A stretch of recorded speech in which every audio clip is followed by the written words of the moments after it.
Rahmatullah wa barakatuh. Amém, irmãos? Amém pela fé, né? Primeira vez que meu filho ouviu Salam Aleikum, ele achou que era salame bacon. Mas essa é uma saudação na língua árabe. Salam Aleikum significa paz, significa misericórdia de Deus para a sua vida. E barakatuh, a bênção dele. Três coisas que nós precisamos muito na nossa vida: a paz do Senhor, a misericórdia de Deus no dia da luta, no dia da dificuldade, e a bênção dele. E é esse meu desejo de coração para os irmãos nessa noite, amém? Uma alegria estar com os irmãos aqui hoje, participando desse culto de louvor a Deus e compartilhando um pouquinho, irmãos, daquilo que Deus está fazendo lá no Oriente Médio. Nós estamos, como o pastor disse, há 15 anos trabalhando no Oriente Médio com plantação de igrejas secretas. E sempre quando eu falo nas igrejas assim, que eu trabalho com plantação de igrejas secretas, vem o irmão e pergunta: pastor, aonde fica a igreja secreta? Eu não posso falar. Mas a igreja secreta, irmãos, ela é formada por muçulmanos que se converteram e que não podem expressar a sua fé publicamente porque eles correm risco de vida. Por isso nós nos reunimos escondido. Eu estava numa igreja aqui em São Paulo e o pastor falou para mim: olha, Osni, na nossa igreja cristão secreto não é novidade, não, nós temos alguns aqui. Eu falei: mas aqui não pode, Ana. Mas lá no Oriente Médio, uma pessoa corre risco de vida se ela se converte do próprio familiar. Por isso nós reunimos secretamente em grupos pequenos, irmãos. E nesses grupos pequenos, cada semana se reúne num local diferente. E é no máximo 12 a 14 pessoas, no máximo. E ali nós não temos louvor. Nós só temos estudo da Bíblia e oração. Tudo a meia voz, com janelas e portas fechadas. Aí a cada 3 meses nós pegamos alguns grupos numa determinada região e nós entramos dentro do deserto, umas 3 horas para dentro do deserto, e lá dentro do deserto nós fazemos um culto que a gente chama de cultão. Sabe por que a gente chama de cultão? Porque ele é longo mesmo. Começa às 8h30 da noite e vai até às 4 da manhã. Você aguentaria um culto desse? Nós começamos com louvor. Como não tem louvor no grupo pequeno, irmãos, eles louvam bastante. 1h30, 2 horas. Depois nós temos testemunho dos novos convertidos. O árabe, quando ele dá um testemunho breve, é uns 50 minutos. Então a gente precisa controlar. Depois, irmãos, nós temos batismo dos novos convertidos, lá no deserto. Nós temos ministração da ceia. E por último, a pregação da palavra. E quando, irmãos, o pastor prega menos de 4 horas, o pessoal sai falando que o sermão foi fraco. Então, como eu não quero que os irmãos falem que o meu sermão foi fraco, nós temos ainda 3 horas e 50 minutos para a gente conversar aqui. Essa é a realidade, irmãos, da igreja secreta. Por isso que cada vez que eu venho para o Brasil, e nós temos um período de louvor, dos hinos que nós cantamos, me vem à mente assim: que privilégio que nós temos, irmãos, de louvar o Senhor com liberdade. Um cristão que vem do islamismo, lá no Oriente Médio, ele participa de no máximo de 3 a 4 cultos por ano com louvor. Porque a maioria não tem esse privilégio. Então, cada vez que você for louvar a Deus, pense nisso, que tem muitos irmãos que têm um desejo tremendo de poder louvar o Senhor, mas não podem em público. Eu lembro de um dos grupos pequenos, nós estávamos estudando sobre a parábola do filho pródigo, e nós temos um irmão lá que gosta muito de louvor. E ele não aguenta ficar esperando no deserto para louvar. E nós estávamos lá e todo mundo participa do estudo bíblico. E esse irmão levantou a mão para dar uma participação. Eu dei a oportunidade para ele. Ele falou assim: um louvor, pastor. Eu falei: meu irmão, no grupo nós não podemos ter louvor, você sabe. Eu falei: então só no deserto. E nós continuamos o estudo das Escrituras. E ele, daqui a pouquinho, levantou a mão de novo. Eu dei oportunidade para ele, achando que ele ia falar do estudo. O que ele falou? Um louvor. Eu falei, meu irmão, eu já falei aqui no grupo, nós não podemos ter louvor. Só lá no culto, no deserto. Aí nós terminamos o estudo, passamos para o período de oração, e todo mundo faz os pedidos de oração. Quando chegou na vez desse irmão, o pedido dele, o que foi? Um louvor, pastor. Quando ele falou pela terceira vez, irmãos, eu já levantei minha voz educadamente e falei, meu irmão, não pode ter louvor, eu já falei a terceira vez, nós não vamos ter louvor. Aí eu tive que até pedir perdão depois, viu, pastor, na oração. E nós fomos para a oração.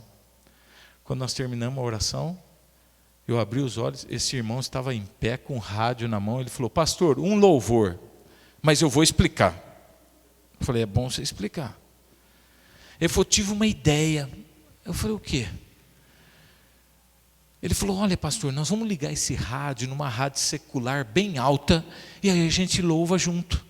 Quem ouvir lá fora não vai entender nada. Aí eu falei, olha, tá bom, nós vamos fazer isso, mas o rádio vai ficar do meu lado, porque eu vou desligar depois do louvor, porque eles costumam emendar, sabe, vai num louvor, já emenda com o segundo, o terceiro. Eu falei, esse negócio vai longe. Eu falei, vai ficar o rádio do meu lado aqui, eu vou desligar depois do primeiro louvor. E nós fomos para o louvor, irmãos, e eles colocaram aquele rádio no último volume, e aquela coisa, e eles estão louvando ao mesmo tempo, e eles têm costume de fechar os olhos. Eu fechei meus olhos e falei, Senhor, só espero que o Senhor esteja presente nessa bagunça santa, porque eu não conseguia me concentrar, nem no rádio, nem no louvor. Quando acabou o cântico, eu já desliguei o rádio e abri os olhos, e ali aconteceu uma coisa que me marcou muito. Porque daqueles irmãos, eu era o único de olhos secos. Todos aqueles irmãos estavam em lágrimas ali, porque eles conseguiram conectar com o Eterno. Eles conseguiram louvar a Deus, mesmo no meio daquele. Eu não consegui, mas eles conseguiram. Então é um privilégio muito grande, irmãos, quando nós temos essa liberdade de louvar o Senhor. Quando nós enviamos o missionário para o campo, irmãos, o missionário enfrenta muitas barreiras. Tem muitas coisas que a gente precisa se adaptar a hora que chega no campo, antes de você conseguir pregar alguma coisa. Eu me lembro que eu cheguei no campo e depois de uns 2, 3 meses eu começo a receber e-mail assim, pastor, quantos convertidos o senhor já tem aí? Eu falei, olha irmão, se eu for sincero, eu tenho que falar que nem o nome de Jesus eu sei falar em árabe ainda. Quanto mais algum convertido. O árabe, irmãos, é uma língua muito complicada e cheia de tonalidades. Por exemplo, em árabe você tem dá e dá. Você tem tá e tá. Se eu falar matar, por exemplo, é chuva. Se eu falar matar, é aeroporto. Se eu falar alã, é lápis. Alã é dor e alã é bandeira. Desses 3, irmãos, o primeiro que eu aprendi foi dor. E eu saía de casa, o filho do meu vizinho, o menino, ele puxava minha calça e falava, tio, eu quero um alã do Brasil. Eu entendi uma dor do Brasil. Eu falei, eu vou ter que espancar esse menino para ele saber o que é uma dor brasileira. Mas antes de espancá-lo, eu vou pesquisar. Fui pesquisar e descobri que o que ele queria era uma bandeirinha do Brasil. Dei uma bandeirinha para o menino, não precisei bater nele. Árabe, irmão, se você falar kalbi é cachorro e kalbi é coração. Então várias vezes eu falei que Jesus entrou no meu cachorro ao invés do coração, porque ele é muito próximo. Uma das primeiras coisas que você deve aprender na língua árabe são as saudações, porque você deve saudar as pessoas independente se você conhece ou não. Só que nós temos 150 tipos diferentes de saudação na língua árabe, irmãos. E a saudação, ela depende muito de como a pessoa está na rua. Por exemplo, se uma pessoa estiver só parada, é um tipo de saudação, mas se ela estiver em movimento, é outra saudação. Se ela estiver segurando um copo de água na mão, é uma saudação, mas se for café, é outra saudação. Então você gasta uns 20 minutos só para analisar a pessoa para dar a saudação certa. E você precisa saudar as pessoas. E lá, quando você vai viajar, por exemplo, o ônibus não tem horário. E é assim, você senta no ônibus, a hora que o ônibus enche, ele sai.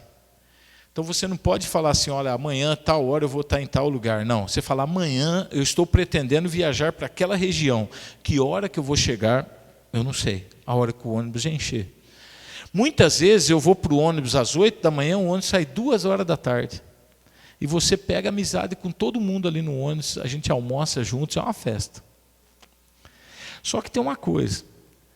Cada pessoa que entra no ônibus, você deve saudar ela. Desejar uma boa viagem. E a saudação em árabe é assim, Inshallah tuwafaq. Tem que fazer esse no final. Esse é uma letra na língua árabe e eu não gostava desse E às vezes esse ele aparece no meio da palavra. Então se fala um pedaço da palavra e continua a palavra. Horrível. Aí eu fui falar com a minha professora de árabe, eu falei, eu não gosto dessa letra Ela falou assim, olha, Osni, essa letra, em muitas palavras, se você não pronunciar, não muda o sentido é o mesmo. O significado não vai mudar nada. Ela falou em muitas palavras, não em todas, mas eu pus na minha mente todas. Eu falei, eu não vou mais usar esse Só que no ônibus, irmãos, quando você fala, Inshallah, tituafak, significa, eu espero que você tenha uma boa viagem, uma viagem abençoada. Só que sem o significa, eu espero que você morra nessa viagem. Mas eu não sabia. Então eu estou lá no ônibus, cada pessoa que entra, eu falo, espero que você morra nessa viagem. E a resposta é, você também. Então, nós íamos morrer juntos, sem problema. Mas cada pessoa que entrava, quando eu saudava, ela dava uma risadinha. Eu falava, eles estão rindo do meu sotaque, o árabe é a minha terceira língua, eles estão rindo do meu sotaque.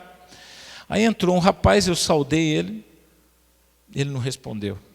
Falei, mal educado esse sujeito. Aí ele veio assim, rindo do meu lado, sentou do meu lado, me abraçou e falou, você não é daqui, né?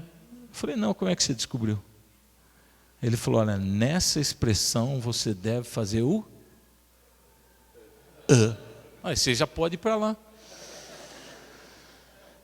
Uma coisinha, irmãos, muda todo o sentido. Eu lembro quando eu fui no funeral com a minha esposa, o marido morreu, a viúva está em pé ali chorando, e eu estou na fila, e eu estou pensando qual das 150 saudações é para o funeral. E eu estou ali meditando, pensando, será que é essa, é essa, é essa? Quando eu chego na viúva, eu falei, parabéns.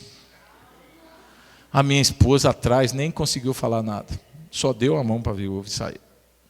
Nós ficamos um pouquinho lá. Aí nós saímos, minha esposa falou, você viu o que você falou para a viúva? Eu falei, meus pêsames. Ela falou, não. Você falou, parabéns.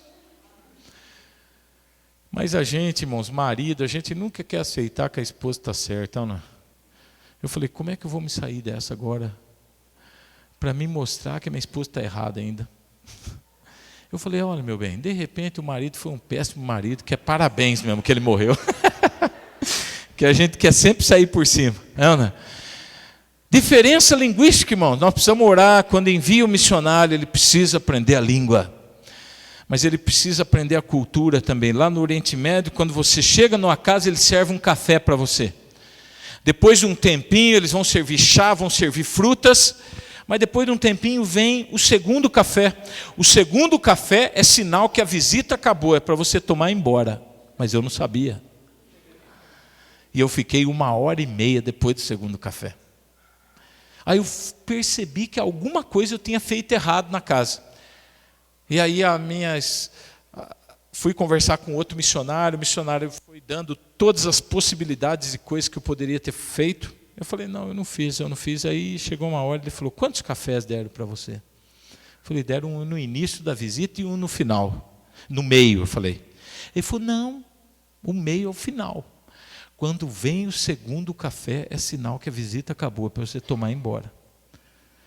Mas eu gostei tanto disso, irmãos, porque às vezes vem uma pessoa que você não gosta muito na sua casa, você põe as 2 xicrinhas. Né? Fala, ó, esse é o primeiro de chegada e esse já é para você pegar o seu caminho e ir embora.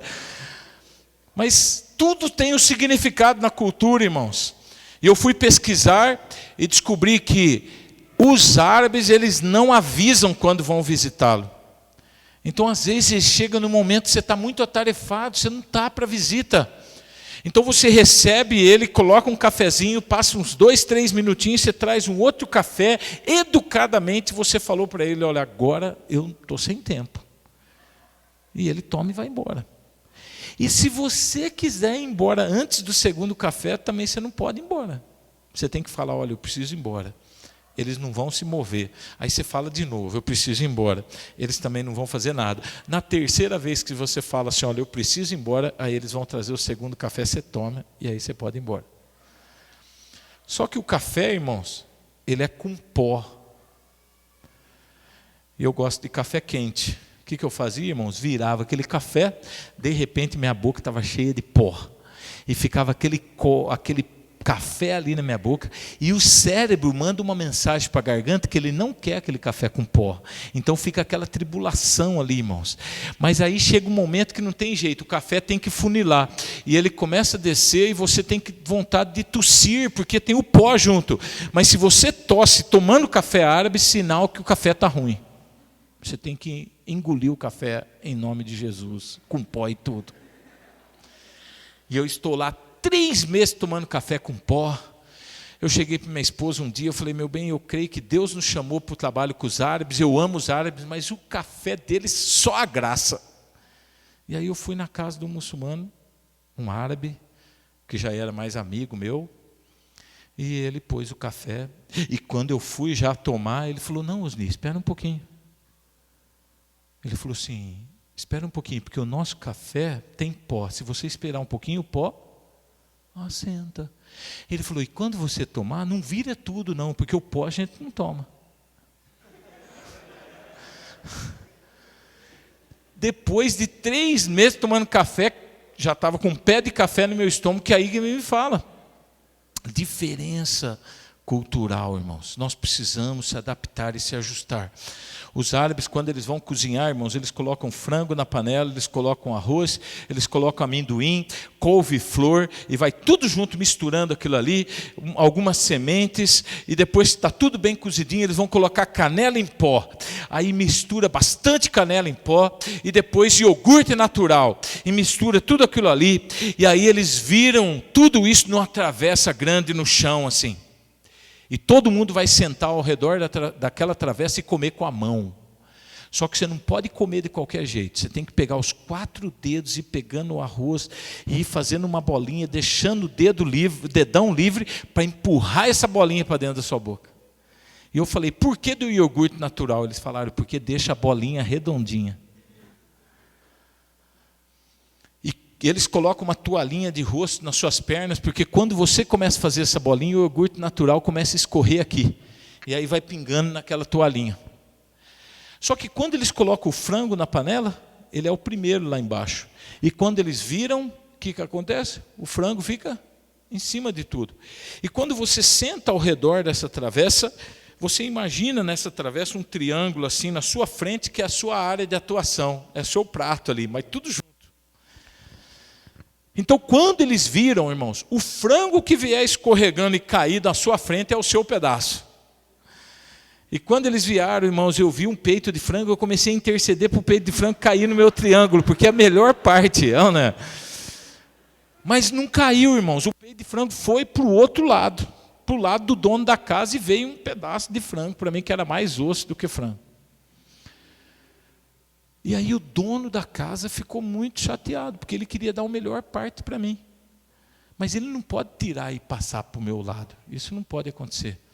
Então ele teve uma ideia melhor, irmãos. Ele começou a desfiar assim com a boca, e ele fazia assim, ó, e mandava os pedacinhos lá para o meu lado. Lá para o meu lado. O frango veio desfiado, salivado, mastigado. Muito bom, irmãos. Nós combinamos com o pastor, depois do culto, nós vamos ter esse franguinho aí,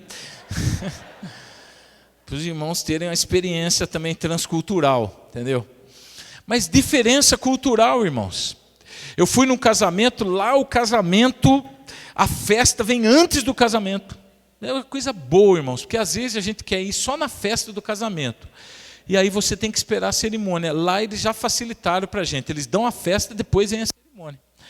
E eu fui nesse casamento e era muito longe, eu me perdi. E quando eu cheguei lá, a festa já tinha passado. E a mulher veio e falou assim, olha, pastor, já passou a comida e o senhor ficou sem comer. Eu falei, não tem problema, eu vim para cerimônia mesmo, não tem problema. Ela falou assim, não, mas eu quero que o senhor coma. Eu falei, eu não faço questão, porque, irmãos, qualquer coisa que tivesse lá, era aquelas travessas, todo mundo já tinha posto a mão. Ela falou, mas eu faço questão. E ela pôs, então, eu e minha esposa, num quarto, e fechou a porta. Nós estávamos sentados na cama, tinha um guarda-roupa, e ela foi lá ver com a mãe dela se tinha alguma coisa que sobrou. Passado um tempinho, ela entrou no quarto e falou, minha mãe falou que está aqui. Eu falei, aqui? No quarto? Ela falou, é. Aí ela abaixou, puxou debaixo da cama aquela travessa de arroz tudo mexido, o osso ali, carne de camelo. E ela baixou debaixo do guarda-roupa e tirou outra travessa, tudo mexido ali. E ela falou assim, olha, vocês podem ficar à vontade, eu estou preparando as coisas para a cerimônia lá, fica à vontade, vocês podem comer e depois eu venho. Ela saiu, fechou a porta, ficou eu e minha esposa lá. Eu falei para minha esposa, olha, meu bem, dá uma mexida para esse negócio para um lado e para o outro. E vamos disfarçar que a gente comeu, não vamos pegar nesse negócio não, porque está meio feio. Quando eu acabei de falar isso, a mulher abriu a porta e falou, está tudo certinho lá, eu vou acompanhar vocês aqui. Aí eu falei, meu Deus, agora só com a oração do missionário. Os irmãos sabem qual é a oração do missionário? A oração do missionário é assim, Senhor, eu faço entrar e o Senhor faz ficar. Porque para colocar lá eu dou um jeito, mas para ficar lá é só obra de Deus, irmãos, porque o negócio quer sair, não quer ficar lá. Então Deus tem que segurar o negócio lá dentro. Diferença cultural, irmãos. Quando o missionário vai no campo, ele enfrenta essas diferenças culturais e nós precisamos interceder também por aqueles que vão no campo. Ore por nós, minha esposa Cláudia, meus filhos Tiago está com 12 anos e a nossa caçula Débora com 10 aninhos, irmãos. Nossos filhos falam 4 línguas, Deus tem abençoado nossos filhos numa escola internacional que usa o inglês e o francês como língua básica da escola. E eles estudam o árabe porque é a língua do país. E dentro de casa nós ensinamos eles português. E eles têm sido assim uma bênção muito grande para nós. E eu lembro até meu filho, quando foi o primeiro dia na escola, eu falei para o meu filho, olha, Tiago, no Brasil o papai é pastor, mas aqui não. Aqui eu não posso ser chamado pastor, eu faço isso, expliquei para ele. E passado alguns dias ele chegou para mim e falou, pai, meu amigo na escola perguntou, o que o senhor fazia aqui? Eu falei, o que você respondeu, Tiago? Eu falei para ele, olha pai, eu falei para o meu amigo, no Brasil o senhor era pastor, mas aqui o senhor não é não. Eu falei, não resolveu nada. Ele contou tudo que eu expliquei para ele, mas não podia falar isso. Então, nossos filhos também têm sido parte do nosso ministério e às vezes eles dão uns fora também lá, viu, irmãos? E a gente precisa orar e interceder por eles. Nós trazemos Bíblias de outras regiões e temos que atravessar as fronteiras com Bíblias escondidas, porque por causa da fiscalização nas fronteiras, quando a gente traz bastante Bíblias. E às vezes eu levo a minha família, porque quando você está com família, geralmente a perseguição ou a fiscalização é menor. Então, às vezes, eu levo eles. E numa das viagens, eu levei meus filhos e eu combinei assim com eles. Olha, eu vou deitar o banco do carro, eu vou colocar as caixas de Bíblias, nós vamos colocar 2 edredons, alguns travesseiros e vamos colocar as crianças deitadas ali em cima das Bíblias. Né? Eu falei assim para os meus filhos, olha, quando passar na polícia, vocês deitam e dormem. Se vocês não dormem, fingem que estão dormindo, até a gente passar a polícia. Porque se vocês estiverem quietinhos lá, o policial não vai querer mexer ali. E nós fomos, quando estava próximo da fronteira, eu falei, Tiago e Débora, agora é o momento. Vocês deitam, ficam quietinhos no travesseiro, faz de conta que vocês estão dormindo até a gente passar na polícia. Eu parei, o policial nos parou ali, eu abri o vidro do carro, eu estou conversando com o policial e as crianças quietinho lá, deitado. Daqui a pouco eu ouço assim: pai, já passou a polícia? E eu estou com o policial do meu lado. Então, irmãos, nossas crianças precisam de oração. Porque às vezes eles colocam a gente numa situação, mas por outro lado eles têm sido bênção, irmãos. Eles têm nos abençoado muito. Meu filho, quando veio dessa vez para o Brasil, ele entrou no avião e começou a chorar. Falou: pai, eu não quero ir embora, eu não quero ir para o Brasil. E o coração deles estão lá, eles falam árabe melhor que eu, sem sotaque, e nós estamos orando para que Deus use também essa facilidade, habilidade dos nossos filhos de falarem outras línguas, para realmente abençoar as nações. Amém? Abra sua Bíblia comigo em Isaías 64, 4. Agora que eu vou começar, viu, irmãos? Não, brincadeira. Isaías 64, 4. Minha Bíblia talvez é um pouquinho diferente da sua, mas o sentido é o mesmo. Eu estou na revista atualizada aqui que diz: porque desde a antiguidade não se ouviu, nem com os olhos se percebeu, nem com os ouvidos se percebeu, e nem com os olhos se viu, o Deus além de ti, que trabalha para aqueles que nele espera, ou para aquele que nele espera. O livro do profeta Isaías, irmãos, tem essa declaração maravilhosa de Isaías, quando ele diz: desde a antiguidade, desde os tempos antigos. E se você for fazer um estudo aqui na língua original dessa antiguidade, é muito antes da fundação do mundo. Em outras palavras, Isaías está dizendo assim: nunca houve na história, nunca houve, desde a antiguidade, é muito antes dos profetas, é muito antes dos patriarcas, é antes da fundação do mundo. Essa palavra antiguidade na língua hebraica traz esse sentido.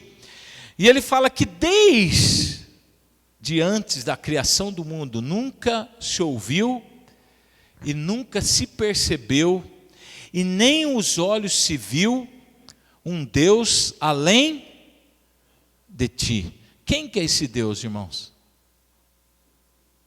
Quem que é esse Deus que Isaías está falando? Me ajuda aí. De que Deus que ele está falando?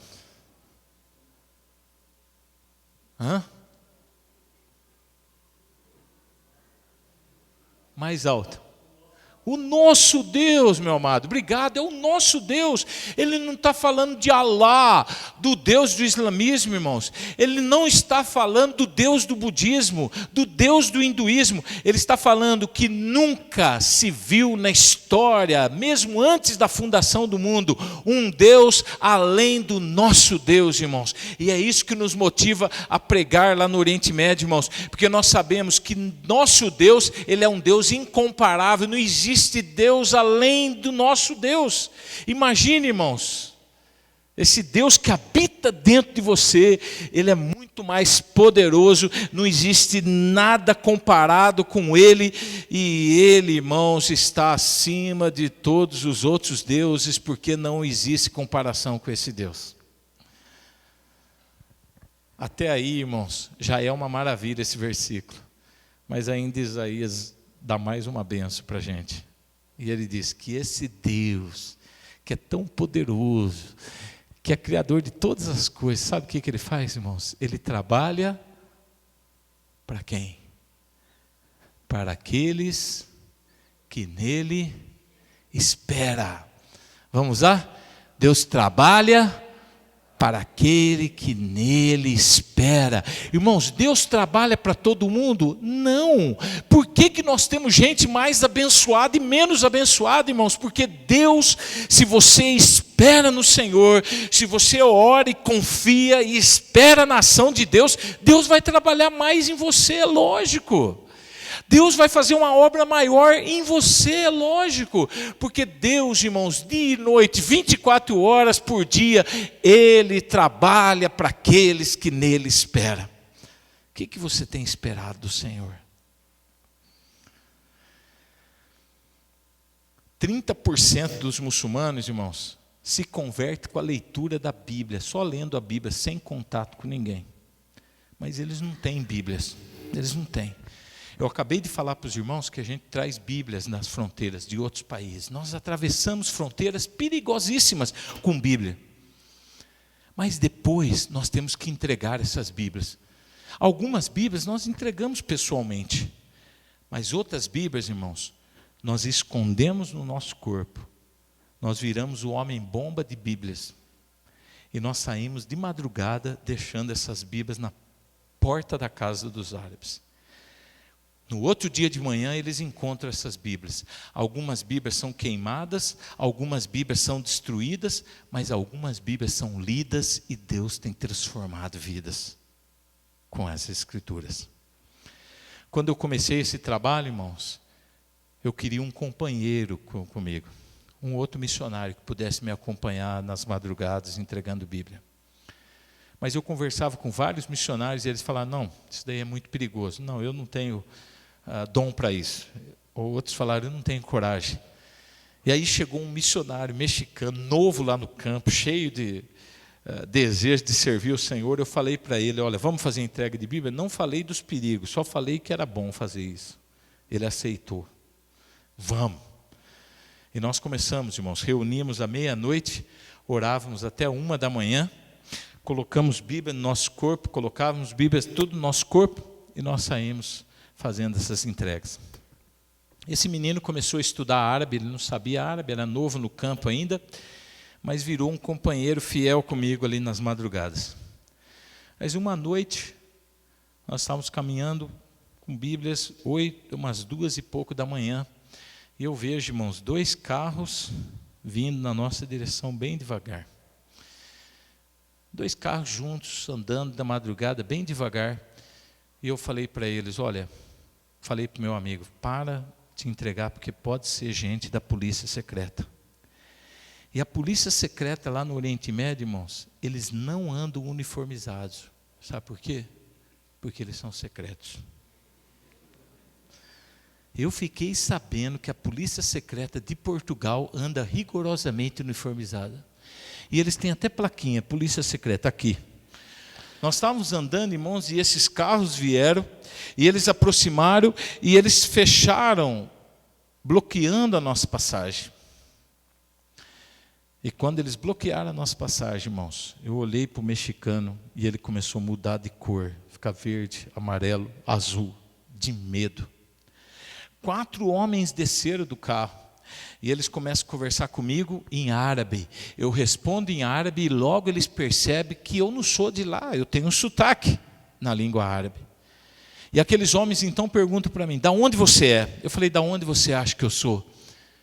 Ele falou, sim, do Egito. Eu falei, não é, mas é perto. Ele falou, da Turquia. Eu falei, está chegando mais próximo ainda. E ele falou mais uns 2 países, irmãos, de repente eu falei assim, eu sou brasileiro. Quando eu falei que eu era brasileiro, irmãos, aqueles 4 soldados abriram um sorriso no rosto e começaram a escalar toda a seleção brasileira de futebol. E eles foram falando os nomes de jogadores, e eu já estava tempo fora do Brasil, não lembrava mais os nomes, e eles perguntavam para mim, fulano, eu falava, joga um bolão, e Beltrano é bom demais, mas eu não sabia de quem que eu estava falando. E eles foram falando assim, olha, nós amamos o Brasil, nós amamos o futebol brasileiro, e olha, nós nunca encontramos um brasileiro assim, ao vivo e a cores, e hoje a gente conta não só um, mas 2 brasileiros. E o mexicano fica quietinho. O mexicano não abriu a boca, ele falou, é melhor sair por brasileiro hoje aqui. E aqueles homens, irmãos, ficam super felizes, e de repente um deles estica a mão, me puxa pelo braço para dar um abraço de boas-vindas no país dele, e as Bíblias estão batendo nele aqui. E ele puxa o mexicano que sai por brasileiro, também empurra, e as Bíblias estão batendo ali.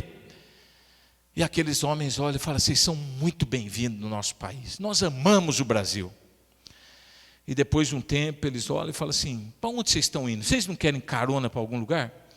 Eu falei, não, está tão bom aqui, não quero carona não. E aqueles homens, irmãos, saíram e não nos revistaram. Porque Deus trabalha para aqueles que nele esperam. Quando eles saíram, sabe o que aconteceu com a gente, irmãos? Olha, não sentia a perna não. Nós sentamos no chão ali, e eu fiquei meia hora, literalmente no asfalto, orando para Deus me dar minhas pernas de volta e colocar meu amigo na cor natural dele. Meu amigo mexicano olhou para mim e falou assim: Osni, está ficando perigoso, é melhor a gente parar. Vamos parar. Eu falei, vamos parar. E nós paramos de fazer a entrega de Bíblia.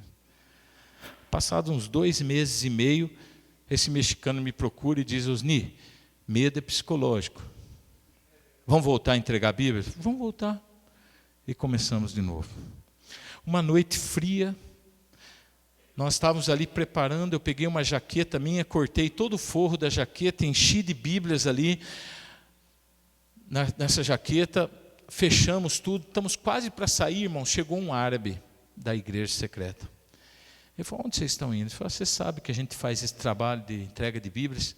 Ele falou: eu quero ir junto. Irmão, se um árabe for pego entregando Bíblia assim na rua, ele vai ser morto ali na rua, na frente da gente. Eu e o mexicano ainda vai demorar um pouquinho, você vai ser preso, torturado, depois eles matam lá na frente. Mas ele não, ele já vai morrer ali. E eu expliquei isso para ele, eu falei: é mais perigoso para você do que para nós. Ele falou: eu quero ir assim mesmo. E nós fomos, irmãos.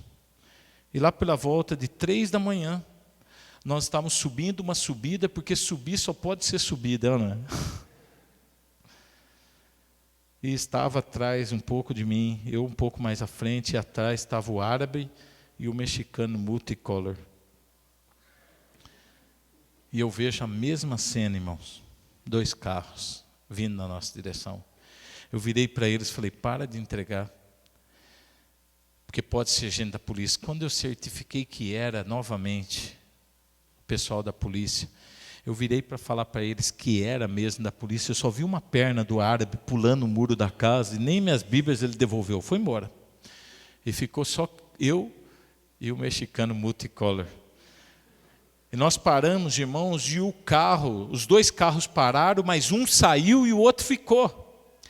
Quando um carro saiu e o outro ficou, na minha mente, eu pensei: eles já nos reconheceram, e um carro ficou para nos levar. O motorista do carro desce, mas o outro soldado não desce. Ele fica ali procurando alguma coisa no carro. Uma noite muito fria, e eu começo a conversar com um dos soldados, mas eu estou de olho no carro. O que esse homem está procurando, irmãos? O medo era tão grande, que na minha mente ele ia sair com um detector de Bíblias. Não existe, irmãos, isso, mas naquela noite existia. Nós estávamos carregados de Bíblia. Eu falei: esse homem vai sair com um detector de Bíblias, que não existe. Mas eu tinha certeza que naquela noite existia. E de repente, irmãos, aquele soldado, ele sai com uma garrafa de café e 4 xicrinhas. A xicrinha é diferente do café com pó na casa, é um outro café. Esse café é coado, que ele serve na rua ou no comércio, e ele vem numa xicrinha bem pequenininha assim, sem cabo. Você pega assim na xicrinha e ele serve o café, numa virada você já toma tudo. E você abaixa a mão, eles colocam mais café. Você toma de novo, você abaixa, eles põem mais café. Você toma, eles abaixam, você põe mais café. E fica assim. Quando você não quer mais, você tem que fazer assim com a xicrinha. Mas até eu descobrir isso, eu tomava uns 40 cafezinhos. Porque eu não sabia que tinha que balançar. Então você vai tomando, quando você não quer mais, você balança. E aí, irmãos, esse soldado, ele põe as 4 xicrinhas em cima do carro, e ele chama a gente próximo do carro, e nós estamos tomando café ali. E eu falei: Deus, só o Senhor para marcar uma reunião dessa, um encontro desse. Eu jamais ia agendar um negócio desse. Eu tomando café, carregado de Bíblia, tomando café com o pessoal da polícia secreta, 3 horas da manhã. Eu não ia agendar isso daí nunca. Nós estamos tomando café ali, irmãos. Deus faz essas coisas com a gente. Nós balançamos a xicrinha, entregamos ali, e eles falaram assim: vocês não querem carona para algum lugar? Eu falei: não, está excelente aqui. Estava um frio. Eu falei: está tão bom aqui. E aqueles homens saíram, irmãos, e não nos revistaram. Porque Deus trabalha para aqueles que nele esperam. E quando eles saíram, não senti a perna não. E eu descobri uma coisa, irmãos.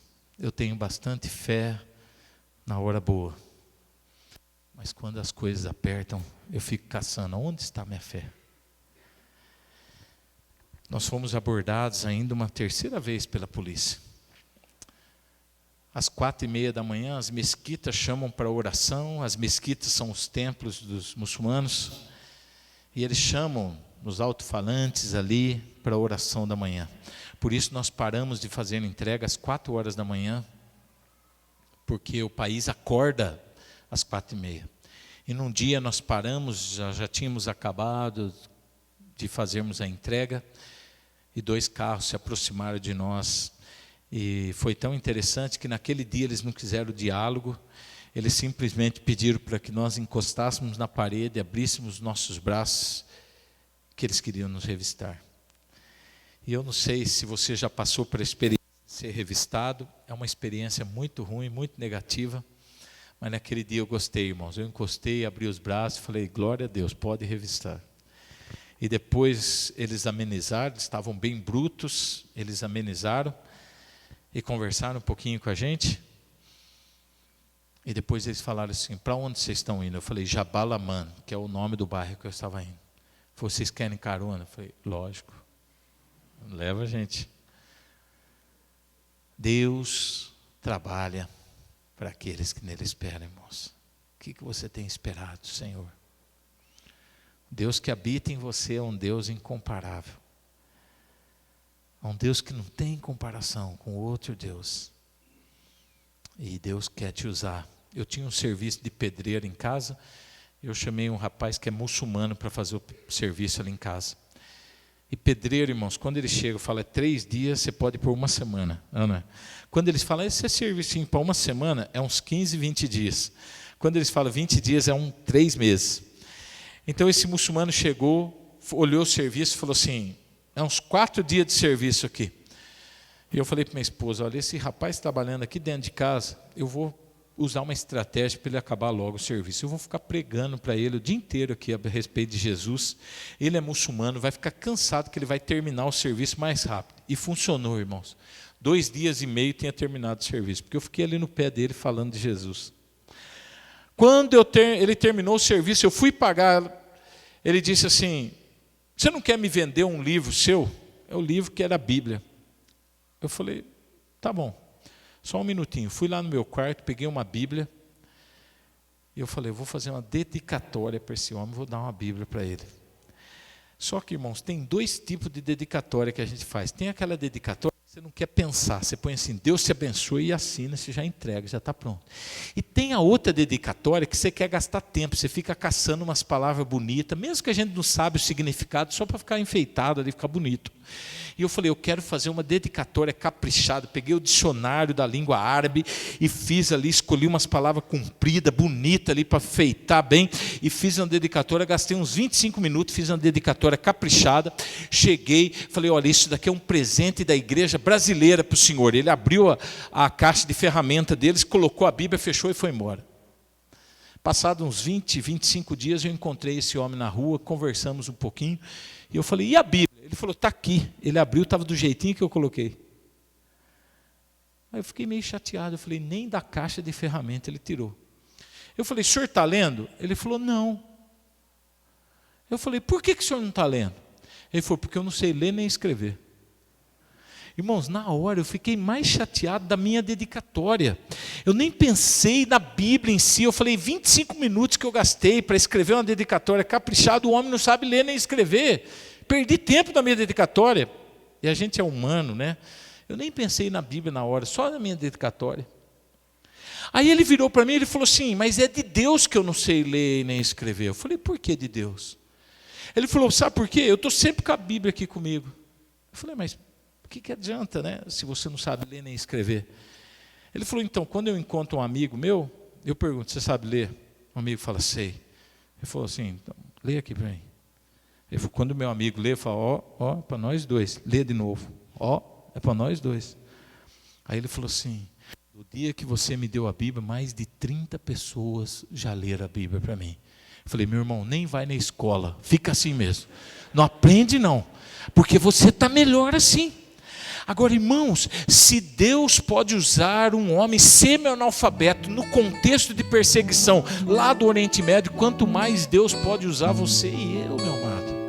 Quanto mais Deus quer nos usar, mas nós precisamos esperar mais do Senhor, porque Deus, Ele trabalha para aqueles que nele espera grandes sonhos de Deus, espera grandes coisas de Deus, porque Deus, Ele trabalha, irmãos, para aqueles que esperam no Senhor.